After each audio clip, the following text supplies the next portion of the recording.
Welcome to the Ear to the Ground with the Grindstone, Episode 5. There have been a ton of new releases, singles, and EPs in full length since we last chatted. On the LP/EP front, I mentioned the Charles Wesley Godwin EP Live from the Church featuring the Chris Knight cover Jealous Kind. The rest of the EP is also great. I was reminded of a great line in Temporary Town. There's a mighty mountain of bills on the floor. If it builds up any higher, they'll be bursting through the door. Such a phenomenal line. That album just came out this weekend. I hope you enjoy it. Jaimee Harris's Boomerang Town also came out on the 17th. I particularly love Fair and Dark-Haired Lad. Give it a spin, you won't be disappointed. Also out, Payton Matous Swooney Tunes is a great offering. It includes Ready for the Fall, which is one of my favorites. Give it a listen. There was a lot of activity on the singles front and upcoming releases. On February 8th, Drayton Farley released his latest single, Above My Head, off of his upcoming album 20 on High. Like Norfolk Blues, it absolutely rocks, and the full album coming out March 3rd, produced by Sadler Baden, who just had a birthday this week, could be my most anticipated up to this point. The Ferdy Main released the single Diver a while back and is coming out with a new one, She's a Hole, on Tuesday, February 21st. He's a good Twitter follow and curates an excellent playlist of Americana jams. Check him out.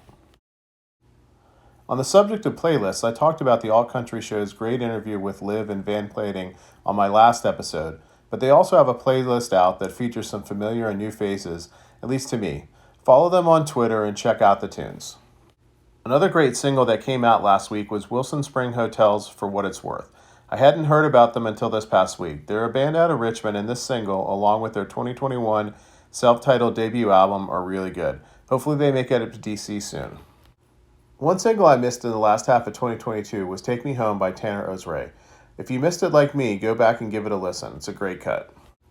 Mike and the Moonpies were featured on the Garden Gun Backport series and performed some new tunes that are still being worked. They're great songs that sound amazing, and it'll be good to see them materialize into a new album. You can find it on the Garden Gun YouTube channel.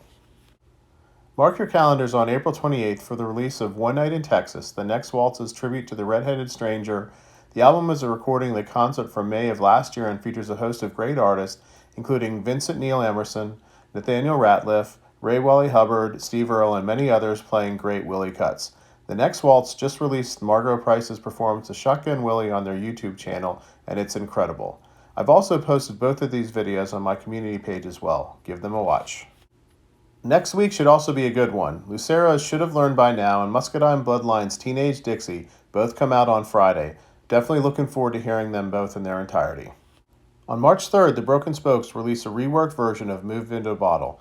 Keep your ears out for it. On March 10th, Rich Henderson releases his first full-length album, Fallacies and Four-Letter Words. Should be a good one. Lastly, for all the Wilco fans in your life, Jeff Tweedy will be releasing his upcoming book, World Within a Song, Music That Changes My Life and Life That Changes My Music. The book comes out in November. It's never too early to start your Christmas shopping. That's it for today. Thanks for listening. I hope you enjoy. As always, like this video, follow me on Twitter, and subscribe on YouTube. Tell your family, tell your friends, make new friends, and tell them. Make enemies and tell them too.